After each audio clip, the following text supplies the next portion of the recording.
Welcome to the Get in the Fight podcast. My name is Nate Whitson, and I'm the founder of Get in the Fight Ministries and our exclusive online fight club for Christian men. Everything we do here is dedicated to helping Christian men become the men that God meant for them to be. So if you're looking for helpful content and conversations that can help you to grow and become the man that God made you to be, then you're in the right place. But before we get started, please do me a huge favor and be sure to subscribe, click the like button, and then leave us a 5-star review. Doing that helps us to reach more men who are looking for content just like this. Also, if you'd like to learn more about our mission and how to get involved or how to join the Fight Club, then head on over to getinthefight.club. That's getinthefight.club and learn more today. But without further ado, it's time to get in the fight. So let's go. Hey guys, welcome to the Get in the Fight podcast. I'm your host, Nate Whitson, and I am excited to bring back my friend, Tim Taylor, our family doctor, physician assistant. Tim, what's the name of your firm again in Marshall, Michigan?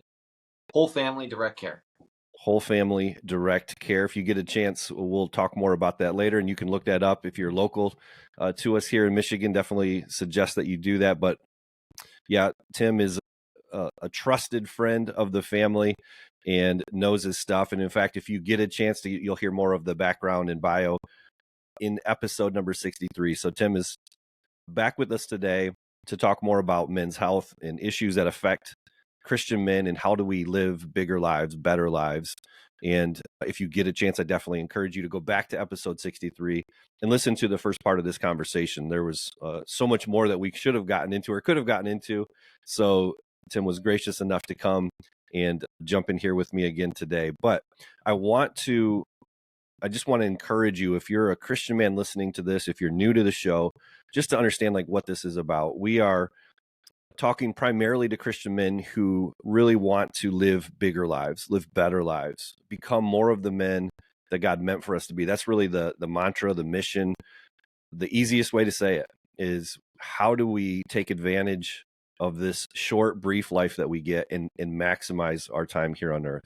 We want to live bigger and better for the cause of Christ. And, you know, when we're talking about health and wellness and some of these things that Tim deals with on a day-to-day basis as a professional, there is just a very clear connection between living a bigger, better life and taking care of this body that God has given to us, taking care of your mental health and your physical health. And so I think it's very relevant. Again, if you find this conversation helpful, well, then do me a favor and just share it with somebody. Maybe it's just this episode and you'll copy the URL and you'll send it to a buddy and say, hey, this was really great, you should hear this. Or maybe you'll share it on your social media. But all of those things help us to reach more men who are looking for content and conversations like this. So we appreciate you listening today. Again, episode 63. If you missed a little bit of the backstory of Tim, you'll certainly listen to some of the backstory where I share a conversation from a couple of years ago where I came to Tim like totally out of shape and feeling like crap.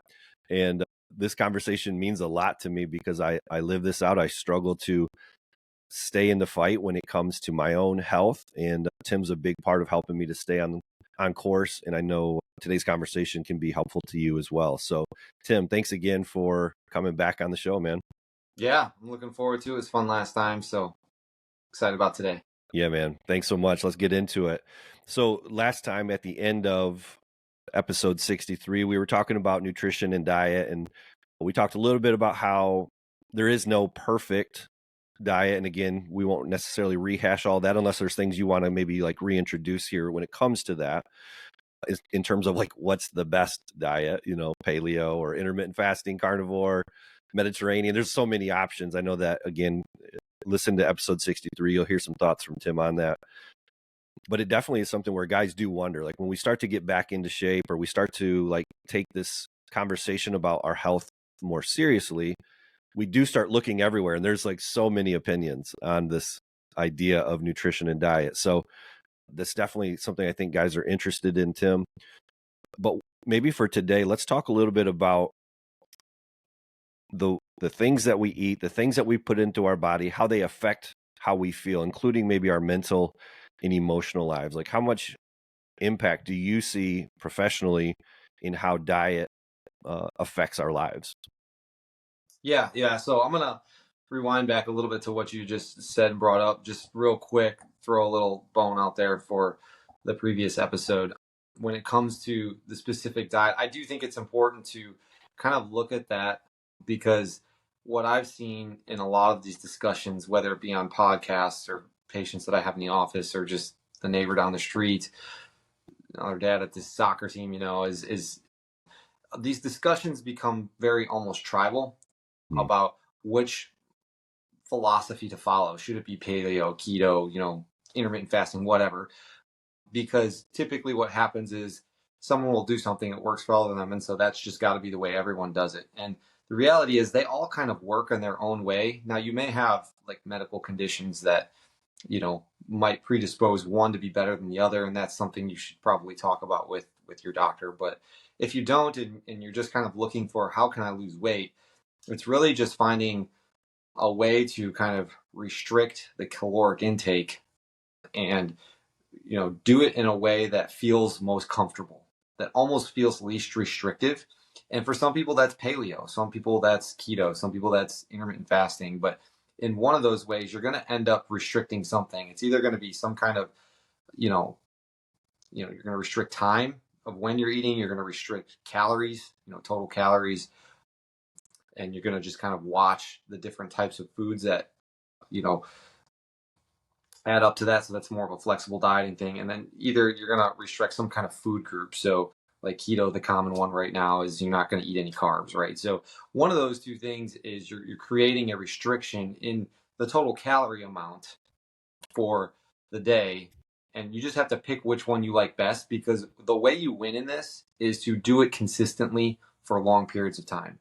These roller coaster rides don't work. And so when you find out that, hey, Johnny down the street did it this way and it worked for him, so I'm going to try it, and you find out you hate it, it might have worked for a month, but it's just not going to continue to work for long periods of time. And the roller coaster is what gets people in trouble. So just something like that. I think we talked a little bit more about that on the last episode, so I'll leave it there.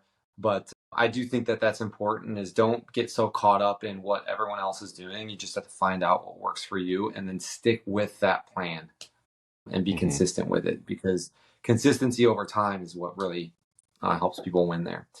But when you speak about like what foods contribute to how we feel emotionally or our mental health, however you want to, frame that topic, I think it can be somewhat challenging at times to say that, this food, that food, good, bad, indifferent. Because I don't know that there's necessarily research out there that suggests, don't ever eat sugar or anything like that, that, necessarily contributes to. I think what we see more often than not is actually when you eat healthier, right? So more whole foods, or not overeating, we're not binge eating, things like that. When you have a healthier approach to how you just eat, it generally means you're doing other things really well, right? Like you're exercising and you're making time to stay active. You're not consuming highly caloric dense foods, right? That are highly satiating or create more, or I'm sorry, that are highly satiating. So you tend to eat more in bigger amounts, or, you tend not to drink the high sugar beverages, or you're sleeping better, right? You value kind of your quality of sleep and quantity of sleep. And so all of these things in our lifestyle tend to come together, and they're stacked on top of each other. And when you're not doing one of them right, it generally affects the others, and the tower starts to fall over. So, if you find yourself binge eating or eating a bunch of, low high quality food, the amount of what you're eating in the high quality food is just low, you're probably not doing other things, and as a totality, you're just not feeling well. So I think if you're looking for something kind of, quippish or anything, that a quick little saying, I've heard it said recently that the quantity of food that you eat, so the amount of calories, a quantity of food, is how you are going to, how big or small you're going to be. Okay. Sure. The macronutrients, okay, are what's going to determine kind of how you look, right? So are you eating a lot of fat, carbs, proteins, things like that? It's going to give you more of a body composition appearance. Mm. and adjusting those will change your body composition. But this gets to your next question is the quality of food. So in Yep. essence, what are the micronutrients we eat? The whole foods, like the vegetables, the fruits, organic things, kind of more of the crunchy green approach to stuff. We're not eating processed frozen foods, stuff like that. You're Mhm. eating from the local farmers market where the beef, was raised locally and what was in it, stuff like that. That has a lot of micronutrients that's in it. The micronutrients are kind of how you feel, right? So when you eat a higher quality of food, you tend to feel better, right? Mhm. So that kind of goes to that. Now, if you're looking for like specific things, I would say there's probably two things that you can look at. The biggest one that probably people interact with more often in this group is going to be maybe it's alcohol. I know that's kind of a big topic in Christian circles. Some will do it, some won't. I think from a Mhm. medical standpoint, I don't know of any real health benefits that alcohol offers. There's just a lot of like cardiovascular toxicity, metabolic toxicity, neurotoxicity that just come with alcohol. And, there might be one or two minor benefits that I'm unaware of, but when you look at it on the totality of health, it's generally going to outweigh in the negative. And that certainly comes with our mental health part of it because it's a Yep. depressant. We know it's a depressant and it's going to interfere with our sleep and screw up the quality of sleep and the amount of sleep that we get. Some people will use it to actually help them fall asleep, but what they actually find is that the quality of sleep, even though they might fall asleep sooner, the quality of sleep that they're getting, those 6 cycles in REM, right, are very disrupted when alcohol Mhm. is used to go to sleep. So alcohol would be one that I would say definitely, I would say hands down is one to avoid. And then, I think today marijuana is used a lot. And I mean, it's just any anoxylytic, which marijuana is part of, and we find it kind of everywhere now, I Mhm. think is another one that is very detrimental to our mental health, even though people like to use it for anxiety and different things. But the way it's used recreationally and just kind of as an over-counter supplement these days is not going to be good for your physical or Mhm. mental health. That's really interesting. Yeah, I hadn't even thought of marijuana because it's just not on my radar, but you're right. And I'm sure in your practice you see a lot more of it than ever before, of course, with it being, at least here in Michigan, it is legal now to use and it's in every Mm-hmm. billboard, sign. Yeah, that's a really interesting thing. It just kind of makes me, as you were saying, it makes me think of the scripture that says like anything's possible or, permissible, but it's not always beneficial. And I think about that, Mm-hmm. with alcohol, with food, with marijuana and some of these things. Like, okay, is it legal? Like, okay. Like, has it been legal to drink alcohol for a long time? Yeah. Is it beneficial to your life?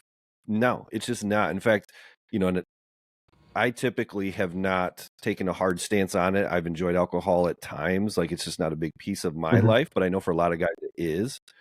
And Mm-hmm. one of the things that I'm coming more to as I get older, maybe, I don't know, is much more of a hardline stance to encourage Christian men. Like, it just doesn't benefit you. Like, can you do it? Sure. Right. Like, is it a sin? No. In my opinion, no. Mm-hmm. Again, if you feel a conviction from God on those things, that's a different issue. It's a no then, right? If he's convicting you and challenging Right. you, no, it's a no. However, from a perspective of being the man that God meant for us to be and living a better life, feeling our best, operating at our best, what you put into your body matters. What you do with your body matters.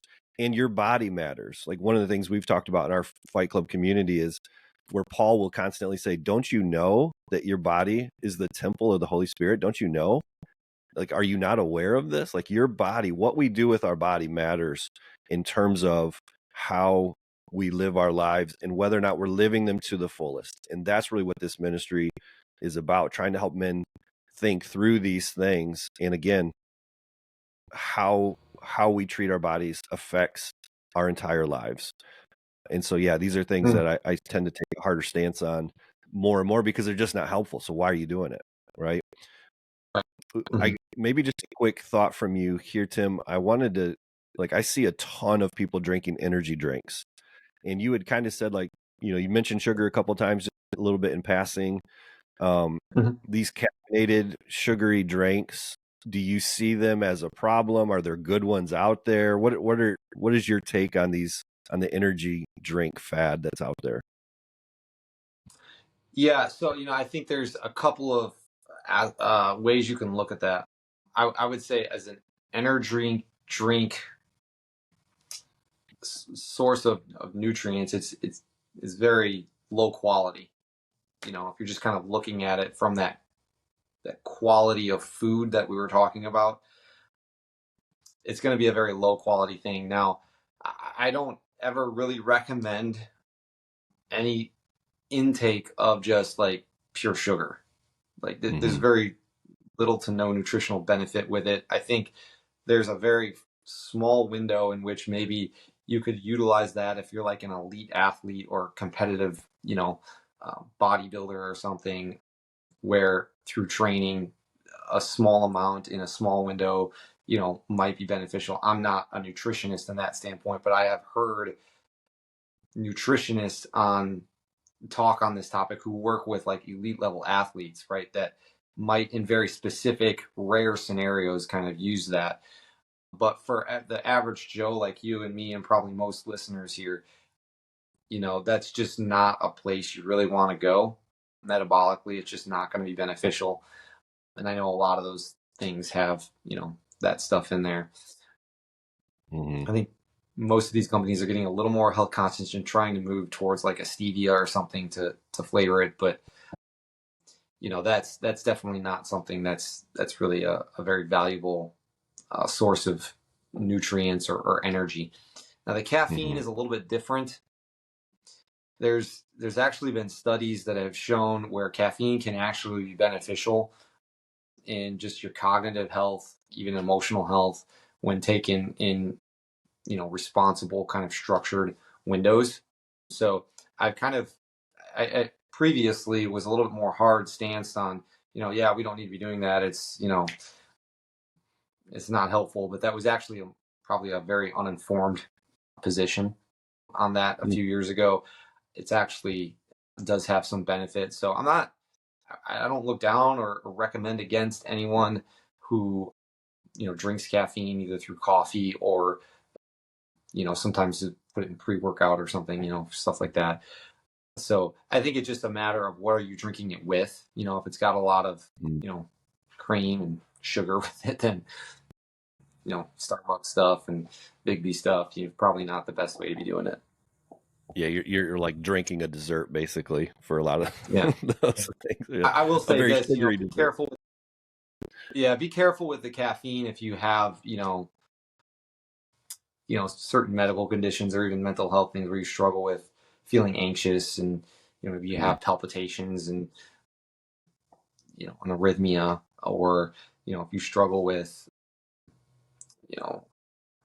like a hyperthyroidism or something, some medical diagnosis that can complicate. Again, talk with your doctor on those things. But I think generally in a vacuum, just looking at caffeine, I wouldn't give it like a black eye by any sort. Nice. Okay. Yeah, that's good to know. Let's shift a little bit and talk about chronic pain. Chronic pain is something that I think you see a lot in your practice. What are some of the issues with chronic pain? I guarantee there are guys listening to this today. The older they get, again, I'm late 40s, and so I start to see some of these things in my own life, and I know this is a big issue. Talk about like what you see and maybe strategies for dealing with chronic pain. Yeah. So one of the reasons that we started Veritable Wellness was chronic pain. You look at kind of the mission statement there. It is conquering pain, improving health, and bringing joy. And those are the three pillars that we kind of base it off of. And chronic pain was a big one because it is something that I see in the medical practice a lot of, where people are stuck on, some kind of daily prescription pain medicine, muscle relaxer. Maybe they're taking over-the-counter Tylenol and Motrin all the time, which aren't great options. And there can be different reasons for that. I would never just say that chronic pain is a result of this simple thing. There certainly are a lot of metabolic, inflammatory, autoimmune conditions that can contribute to that, and we need to first and foremost make sure that those things aren't part of the problem before we just assume that someone needs to address these from a more active lifestyle or diet or better sleep or stress management or whatever. But I think a lot of the chronic pain we deal with is really kind of the lifestyle that our culture has kind of brought upon us. I think a lot of our just health conditions, whether it's metabolic or chronic pain, is a result of just the decadence and richness of industrialized society, whether that's here, Western Europe, whatever. We see a lot of sitting, we see a lot of just lack of movement, and these chronic positions of sitting in a chair or bending over. Sometimes it's just repetitive movements. Maybe you're someone that doesn't sit at a desk, but it's chronic repetitive movements at a factory line, or maybe you're a construction worker and there's a lot of hammering and prying and mechanic with wrenching on things. It's these repetitive movements that end up creating the problem. And oftentimes there is this base just getting into the routine lifestyle and just breaking up that norm and really kind of, I think, incorporating a lifestyle that helps support the way the body was meant to move, right? Okay. It's interesting. There's a physical therapist that I like to listen to talks about how do we help people who sit at a desk all time, or look at their lifestyles and address maybe some of those things that are causing our chronic pain. He wrote a book called Built to Move, and I thought it's interesting how the title kind of captures this idea that we are created beings. He wouldn't, I think, believe that, but that's how he titled the book. And the reality is we were built to move, right? You go back to Genesis and we were created to take care of things and be moving and work and things like that. And so I do think there's a lot of opportunity to look at just what are we doing from a day-to-day basis, and we can fix a lot of the chronic problems we have through just moving the way we were meant to move. Yep. Getting out of bad habits.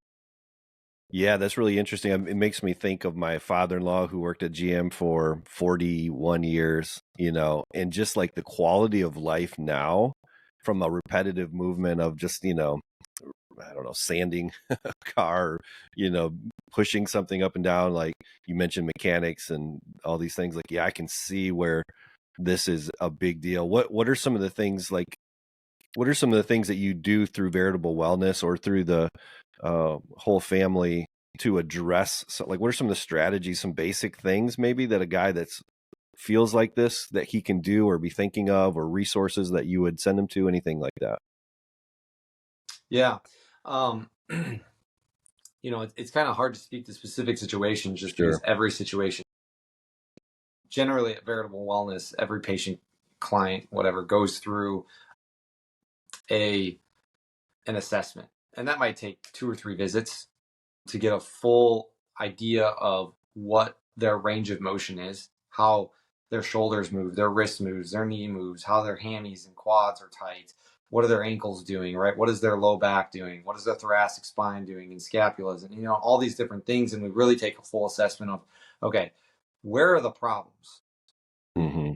And because sometimes you might have knee pain, right? And the problem may actually be in your low back or your flat foot, right? Now, I'll tell people all the time where the rats chew aren't where they got in. You may be chewing at your knee, causing the pain, but the problem originated with your back or your flat feet. And so we look at all those things and we try and assess with your history of, okay, what do you do, every day? And what do you do when you come home? How is your sleep? What is your nutrition like? How is the stress management? And we look at all those things because those things contribute to how someone feels, right? And so the assessment, the history taking, all of that is really, really important to kind of identify what the problem is. But once we do that, we really create kind of like just a personalized program to kind of get them out of that issue specific to that pain.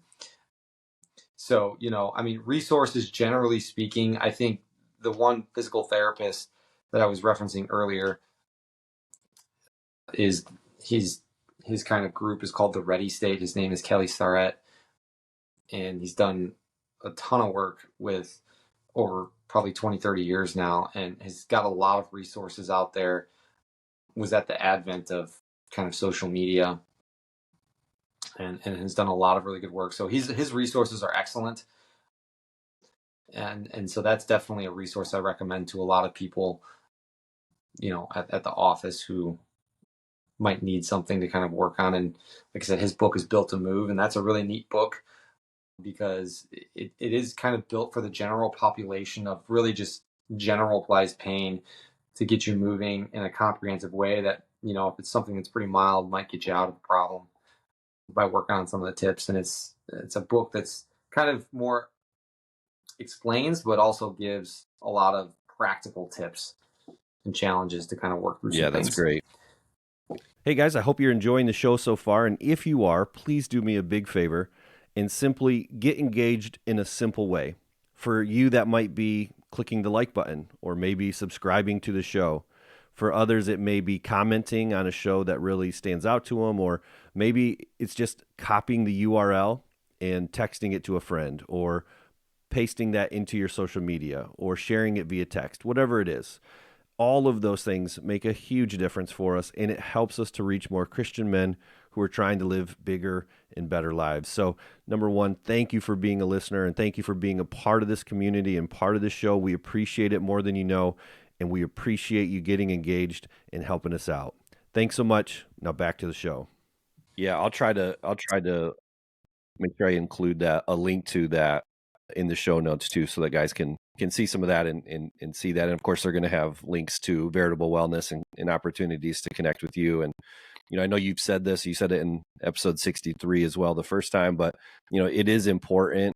Number one, I think, to see your body and these things holistically, what you eat, how you move, if you stretch, that you talk to a doctor first, because there could be underlying things that will affect all of the answers that when you meet with somebody like Tim or your doctor, like, it matters to go talk to somebody that you trust that will think holistically and help you with those things, because there could be other things going on that you don't know. Your analogy of like where the rats chew is different than where they came in is such a great way of thinking of that. So again, like, make sure you talk to a doctor or somebody that you trust, or connect with Tim if you're listening to this. I want to take some time. I want to shift from this because I think that was super helpful. And actually, before I do that, let me say this. One of the things that I've noticed in my own journey in trying to be the man that I'm supposed to be, that God meant for me to be, is, again, thinking holistically here. When I'm suffering, let's say, from pain, whether it's like shoulder pain, I've got lower back pain, and just different things as I age that Tim's working with me on right now. Different things like my elbows has been bugging me, and shoulder, all this. It affects other areas of your life that are unexpected. Like, I mean, if I'm physically hurting, it does affect my mental ability to feel my best and respond to my kids the way that I want to. If I'm feeling like, if I'm eating garbage all day long, and I again come back and I'm supposed to have energy to spend with my wife after a long day at work, but I'm just mentally and physically exhausted, I can't be the man that I'm supposed to be in my marriage, as a dad, in the work that I do. So I just want you to think, as you listen to this today, how interconnected your spirit and your body is. And it does matter to living the quality of the life that you live, and the impact that you have as a Christian man. It is impacted by your physical health. Your mental health is connected to your spiritual health. And so all these things are interconnected and they matter. I just want you to think, like, as you listen to this today, how true that is in your own story. And so, find ways to live a better life through taking your health seriously. And again, talk to your doctor, talk to Tim. Let's shift real quick, Tim, just for time's sake. I want to talk a little bit about testosterone and aging. I think for a lot of guys, this is like an area of very much a lot of interest. Talk a little bit about the role of testosterone in the body, maybe what happens with aging and testosterone. What comes to mind? What do you deal with in your practice talking with men about this issue with testosterone? It's a big topic. There's lots of commercials and conversations about this today. What is your take and thoughts on that? Yeah. This is a podcast probably of its own. Yeah. Maybe we'll come back. Topic.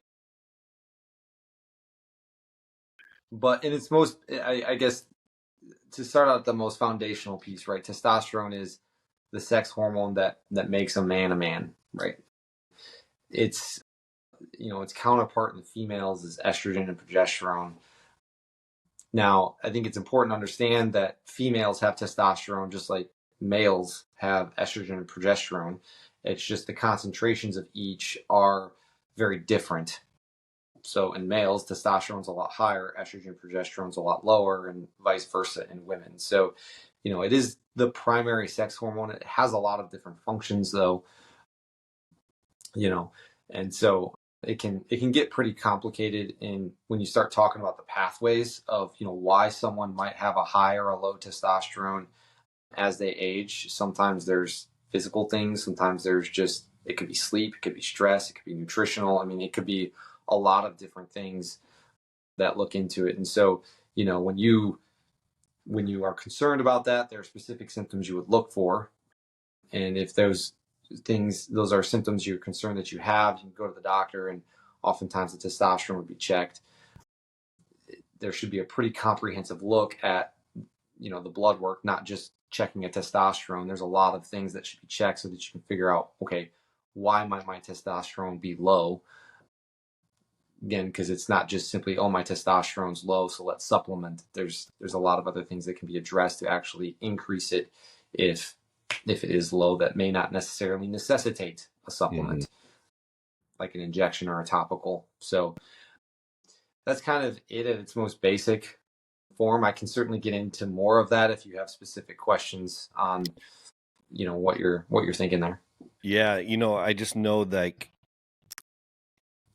it's something where guys are like, do I need like TRT, like replacement, hormone replacement treatment, things like that is a conversation. There's a push for it. Like when is it needed, appropriate? How many guys do you think actually need something like that? How would they find out? Maybe those are some of the questions I think guys might have. Perfect. Yeah, no, that's a great question. So it's not as simple as I go get my testosterone checked. Maybe you're going for a physical, right? And you're like, oh, I heard this conversation on Nate's podcast. I'm going to ask my doctor to check it. And right. So you check it, and let's say it's low. It doesn't necessarily mean you need testosterone. Hormones, and this would go with thyroid and other things that we check potentially, but it's very much looking at kind of the symptoms that someone might be feeling along with labs. So what I like to tell people in our office is I will never just treat a lab on a paper, a lab result on the piece of paper. We always consider who the patient is sitting in the room with me. That's incredibly important, but it's even more important when you're looking at things like testosterone or thyroid, because I could potentially, let's say that guy came in, did a physical, his testosterone was low, and we fixed the testosterone just by giving supplements, right? And in 2 months, we come back and recheck it. The lab numbers are normal, but he doesn't feel any different. I mean, you could make the argument that potentially maybe a little bit more might help, but in reality, if things don't get better clinically, i.e. the symptoms, there's really no reason to be on the testosterone. Okay. Likewise, I could have a guy come in, again, maybe the testosterone's low on a physical, and they feel fine. There's no issues at all. I might not actually treat the symptoms on that guy. Now, if he has maybe some symptoms that are a little bit different and we're having a hard time, tying down as to a specific cause, that might be helpful to just do a trial of it and see if it gets better. And if it does, then hey, maybe that's, something that we want to continue if the lab numbers come up with it, as long as there's no other, cause for that.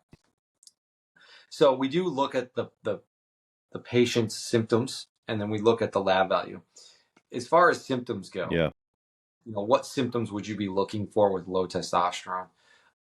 I think the most common one is like ED, right? That's what everyone talks about.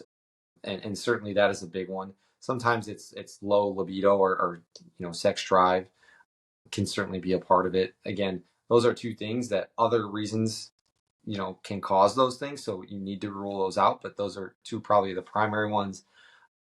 A lot of times low energy, fatigue, just not having that extra gear that you want. Sometimes it's mood, irritability, frustration, feeling depressed. So certainly muscle mass, strength. You hear about the whole bro talk in the gym with everyone being on testosterone and TRT, right? And those guys are usually taking supratherapeutic amounts of testosterone, mainly because they want to just recover faster. That's mainly what testosterone does from a muscle mass standpoint and strength training standpoint, is it allows you to come back quicker and lift more in a shorter amount of time. It's nothing magical about testosterone. It's not like if we were to jack, Nate Winston up on a bunch of testosterone, he would turn into the Hulk without working out. Right. You've got to provide a stimulus in order for the testosterone to actually exert its effect on the muscle mass, the strength, and the power that guys might be looking for in a body composition, or just improving their function as they get older.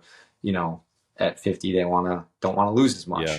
I think a lot of guys don't know that, Tim. Like, I think that's what you just said there, I think is really critical, that guys hear this today and understand that, like, if you went and got, replacement treatment, but you don't plan to change your lifestyle at all, and you think it's just going to be like this magic thing you take without exercising and stimulating that. Again, the science. I don't know the science behind it, but I remember hearing that, thinking like, oh, that's really important. And I think a lot of guys just think, oh, I'll just go get testosterone and all of a sudden I'll start looking like I did in my 20s. Like, no, it doesn't work that way.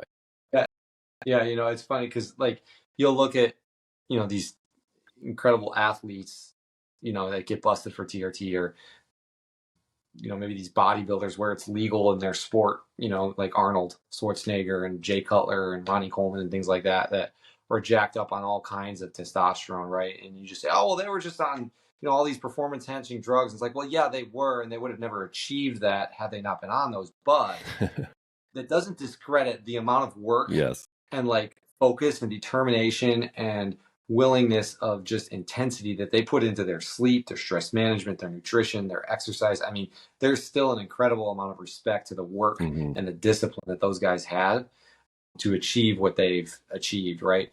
You can't just, take, so just as reference, right? Like, a typical clinical dose for therapeutic pharmaceutical, like testosterone dosing, if you're going to do an injection, which is what most guys do, might be like 25 to 50 milligrams twice a day or twice a week. Okay. On the upper end, you might go 50 to 100 twice a week. So by the total weekly dose, you're getting about 200 milligrams on the upper end. Okay. That's probably the most you would take to consider it medically, like, therapeutic, right? To raise a guy's testosterone to where it should be. If you're getting much above that, it's really, you're starting to talk about abuse and probably overdose, and we're kind of stretching for therapy at that point, and you should be really assessing, okay, what else is going on if we're not getting better. So on the low end, you might be at 50 milligrams a week, middle of the dose, maybe 100, very high end, 200 for the week. And so, these guys on, like, athletes or doping, or like these bodybuilders, right? They're hundreds, sometimes thousands of milligrams of testosterone, right? I couldn't just give that to you and you turn into that, right? Like, it requires a certain amount of input from working out, sleeping, nutrition, all that stuff for it to work. So, yeah, I mean, if you want the testosterone to help with your strength and your muscle mass and some of these things, you have to be doing other things from a lifestyle standpoint to get it better. Yeah. And if you're not willing to do those things, you're just wasting your time and taking on risk and spending a ton of money. Testosterone. It's not just say, oh, it's a natural hormone. Yeah, but it can produce its own risks too. That's right. So, well, let's kind of stay on topic here, because I know there will be guys listening to it going, okay, well, I'm not going to do treatment theory. I'm not going to go that route. I'm interested, and maybe they know a little bit more now about what to think through with that. But what can they do? Like, what the guy that's listening to this today going, okay, I'm not going to do, hormone replacement treatment, anything like that. But, like, what can I do to help if I have low libido? Like, this is a big conversation. I know there are a lot of guys silently dealing with things like ED. They're getting older. Things don't function the way they used to. Drive is different. And they're, like, silently, like, going like, what do I do here? Like, how can I improve this situation or help this? Like, what would you say to that guy coming in who's like, yeah, I'm not going to do TRT, but, like, what can I do? Yeah, it's interesting. I was listening to a podcast from a urologist, and that's the specialty that deals specifically with like ED and male health and things like that. And I can't remember the exact numbers, but I want to say that he had said that it's thought that guys, of all the guys who suffer from like low libido or some kind of sexual dysfunction, right? Of those, 60% of them are silently suffering. Like we don't even know about it. They don't even come in to talk That's about it. right. And so it is a big deal. You know, I think that stems from just maybe a little bit of the culture of, growing up. It's always the joke, and I don't want to be that guy as you get older. So it is a big deal. You're right. It's not something that I think might be talked about enough or addressed enough when you're at the doctor's office, to have those things reviewed, because it can may play a big part in just your quality of life and marriage and Absolutely. different things. So Yeah. definitely worth, you know, talking about and bringing it up. If it's an issue of I don't want to do it, and we know, again, this is all assuming that it is from a low testosterone, right? Because all of those symptoms that I mentioned can be a result of other issues. Like let's just take an ED for an issue, right? One of the primary issues of diabetes is really a blood flow problem. Mm-hmm. So the mechanism is insulin and sugar, and a problem of how we metabolize those things from an energy standpoint in our diet and such. But the damage that that mechanism of poor insulin and sugar metabolism that it produces is actually damage to the vascular wall of any organ. Mm-hmm. So if it's in the brain, it's a stroke. If it's in the eye, you go blind. If it's in the heart, you have a heart Yep. attack. If it's in the kidneys, you have kidney disease, right? Well, the ED is really just an organ not working, right? And that's because it may not be getting blood flow. And so it's said that potentially ED is a symptom that is a predecessor by 5 years for a heart Yeah. attack Fascinating. down the road, because we're ignoring the high blood pressure, the diabetes, and different things. Okay. So you do need to make sure that you are taking a comprehensive look at this, and for a fact that maybe whatever the sexual dysfunction is specifically in this case, ED, is a testosterone issue, and you're not misinterpreting it as potentially a vascular issue from diabetes, hypertension, high cholesterol, whatever. Okay. Yep. Likewise, I mean, mood is another one that's huge. A lot of people don't realize that anxiety and depression, when it's bad enough, can create, the brain is has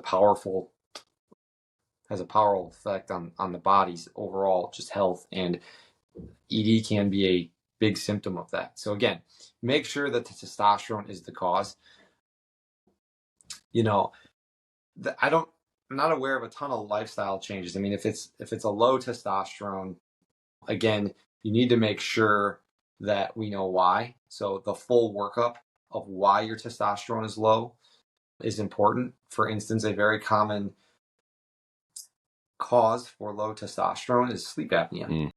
Because as the sleep apnea becomes a chronic problem, your body's under chronic stress.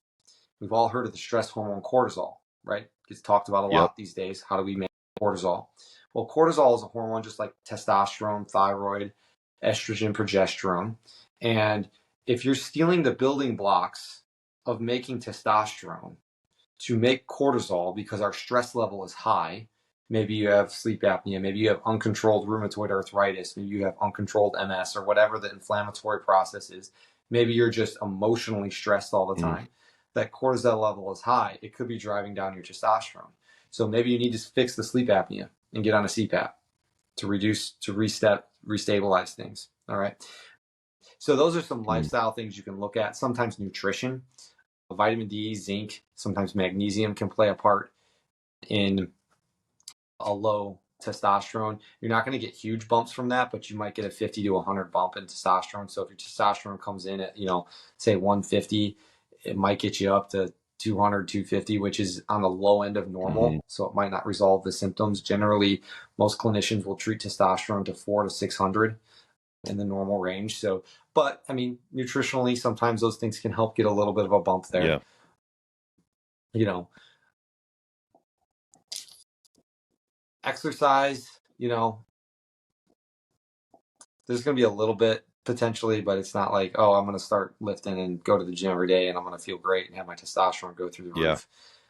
So again, kind of going back to like we talked about before, where oftentimes the the habits Yeah. that we have as a lifestyle, diet, nutrition, sleep, exercise, are we drinking, are we smoking, they come together, right?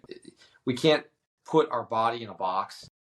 I think modern medicine likes to put everything in a box, right? You have a cardiologist, a pulmonologist, orthopedic, primary, but that's not how the body works. Yeah, it's so good. Everything you're saying, it makes me think too. You've mentioned a couple of things that I want to highlight for guys listening. Sometimes as you get older, you're just not going to always perform and it's just a normal thing. Like we kind of freak out. I think sometimes you can't, get as hard as you once did with your wife and you're thinking, oh crap, something's wrong. Then it becomes this mental thing. You mentioned that.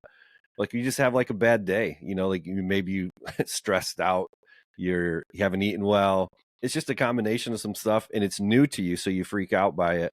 And really, honestly, if you just kind of gave it another day, you might perform just fine. And it's not as big of an issue, but it gets in your brain that it is. And then that brain block really becomes the issue. And it's really nothing vascular at all, right? It's something that is in your head. And the other thing, one of the things I deal with a lot in getting the fight is pornography. And there is a thing, like porn induced ED is a huge deal. And I don't know how much you deal with this or want to speak on this, but I know that talking about like the mental blocker, like if you came to Tim and said, hey, I have an ED issue, but he doesn't know that you're watching porn like you are, like you could be missing the real reason. Like when you get rid of that, and again, as a Christian guy, there's a lot of conversations, not necessarily for today's conversation, but there's a ton, in my training that I've done as a sexual addiction recovery professional. This is a big deal that affects sexual health, obviously, but it can be something where, again, if your doctor doesn't know, if Tim doesn't know, that's an issue that needs to be something that you address. That can change a lot of things in your life. And so just know that that's another piece of it. I don't know if you want to address any of that, but that's something I wanted to mention with that mental block. Yeah, I do try and bring that up with a lot of my clients, because, obviously if you're trying to produce a stimulus and that stimulus is constantly changing, but then that can't be reproduced in the bedroom with someone you're trying to have a close relationship with, it's just, you're not going to have the same neuro kind of psychological response, which is very important in how that works. So I would totally agree with you.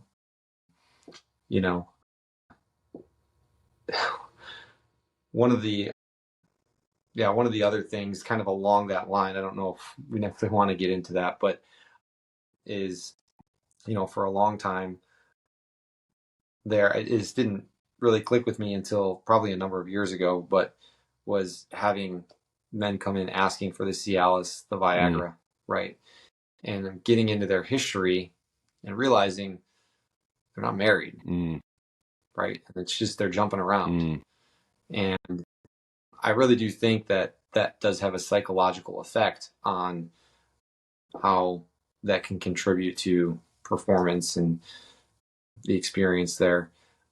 So all very hard conversations, not easy to have, but necessary. Yeah. And that's what this podcast for me is about, is we're addressing Christian men who are going to listen to this that want to live by God's way of living.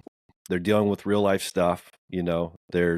These are real issues that need to be talked about. And a lot of times they're talked about in the secular world, but they're not talked about in the Christian world. And we need to talk about sexual health. Maybe we'll come back for that, Tim, sometime and just talk openly about some of those things, because I know, guess what? It would be listened to. There are guys that are dealing with these things and they're thinking like, well, I don't know where to go with this. I don't know how to address it. I don't know who to talk to about it. I don't know what God would think about this or that. But it's an issue, and we want to help marriages to thrive. We want to help men to live bigger, better lives. We keep saying it, but it's not like just a mantra. It is a true thing. Like, you want to live the life that God meant for you to live. And I love, again, talking to Tim all the time because it really is just super holistic. What are you doing with your body? What are you doing with your movement? What are you doing with your life? Like, how you treat your body isn't just a physical issue. It's a spiritual issue. It's a mental issue. They all work hand in hand. And the more in tune we are with that, the better lives that we get to live. And again, what's this for me? It's about having the impact in this short, brief breath of a life that we get to make the most of it. And that's what we're trying to aim for, is let's get in the fight in every area of our life and make this life count. That's the thing. All right, so we're kind of wrapping up time here, Tim. You're awesome. I appreciate you hanging with us here again. And maybe we'll come back to the sexual health stuff some other time, because there's a lot to this that I think guys would really like to hear about, and we can chat some other time. But I want you to tell guys a little bit about how they can connect with you. Like, who's the ideal client? Can they work with you if they're calling from, reaching out to you from anywhere in the world? Do they need to be local? Talk about Veritable Wellness, and where guys can find you, I guess. Yeah, so Mountain Battle Creek, if you're local, Southwest Michigan here.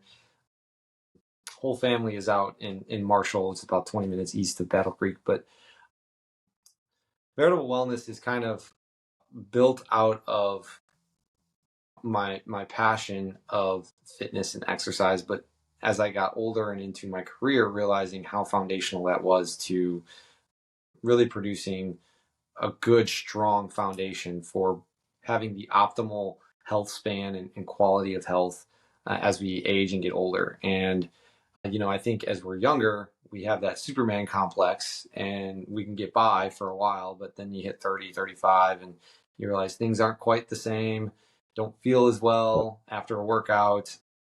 You still notice that nagging shoulder pain, and all of a sudden things are catching up. And so, maybe the scale doesn't look as right.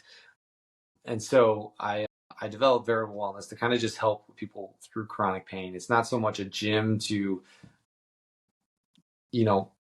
be a competitor to P90X or Beachbody or anything like that. It's more or less just trying to marry the medical world and making it really personalized with a more professionalized understanding of the gym world, right? And so yeah, it's unique, it's specific to who I'm seeing.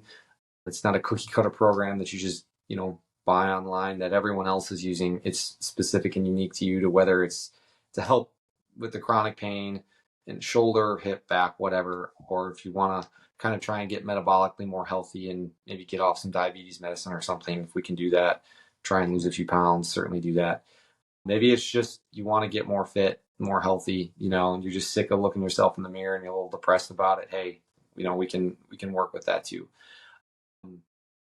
So we do that. You can get a hold of me through Instagram, is my main source right now. I'm working on a website, so hopefully that'll be soon. But Instagram right now is the best way to just DM me, which I think you've got the link for. Yeah, we'll include it. Cool. So use that.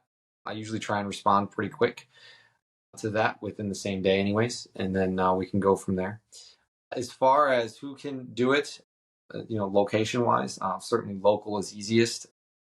Done some virtual stuff. Today's technology allows us to do that. I do try to make sure that there is a certain level of what I call movement IQ, so familiarity with movements, because I can't be there to coach you on how to do a squat, a deadlift, proper bench press or something. So if we're really just kind of never picked up a weight before, I don't know that that's the best option. But you could just reach out to me and we can talk about options with that as well. So there are virtual options as well. That's awesome. So yeah, I think that answers your question. Yeah, for sure. Anything else, I guess, as we wrap up here? There it is, Veritable Wellness shirt. I told him we got to get some. We can pass them out. Yeah. Yeah, I guess anything else that you want to, as we wrap up here, anything else that you want to address or say, whether that's from Veritable Wellness or just even just in terms of helping guys live bigger, better lives for Christ? Yeah, I think I'll go back to what I had mentioned, I think in the beginning of the first episode that we did together, was I'm big on community. I think it's important we live in a current society and culture where we're isolated. And I think that works perfectly hand in hand with Satan's plan. God built the church to encourage one another, edify one another. If you go through the one another passages, right, they're with each other for a purpose. And so if you're struggling, if you're hurting, get in the fight, find someone locally, church, family, whatever, but don't try and do this on your own. Whatever it is, whether it's getting healthy physically, mentally, emotionally, spiritually, do it with someone. And that would be my biggest takeaway. I think that's probably the biggest piece of advice I could leave with you in the time we've had together. Man, that's such a great ending and so true. Obviously, here at Get in the Fight, we are trying to do that, provide a platform for that. What you're doing with Veritable Wellness, it's about connecting with somebody who cares. And again, if you're listening, I don't care where you're at. If you're not sure if it's a good fit, connect with Tim, reach out to him, go to Instagram, at least at this point. We'll hopefully have Tim back at some point and he'll have his website going, but reach out to him at Veritable Wellness. Again, links will be in the show notes here for you, but he's totally right. Like, you were meant for community. And if you're not sure of how to find one, go to getinthefight.club. You can check out what we do. It's free to join. This is for Christian men only. It's a place where you can talk about things like ED and sexual dysfunction or issues at home and be encouraged and not try to do this on your own in any area of your life. So yeah, we encourage you to check that out. Live bigger, better lives. And so Tim, thanks for, again, coming back for round 2. I hope there's a round 3 at some point down the road, but we appreciate what you're doing. And thanks again for joining. For those of you that are listening, thanks for listening. Again, if you know somebody that you think this is helpful for, just do us a favor, like it, share it, subscribe, reach out, and we would love to chat with you and get to know you. But thanks for listening. Now it's your turn to go get in the fight. Hey guys, thanks so much for being here today and listening to the show. Please be sure to head over to the website at getinthefight.club. And before you go, if you haven't already, please subscribe, click the like button, and leave us a positive 5-star review. It makes a huge difference whenever you do. Have a great day. Go get in the fight.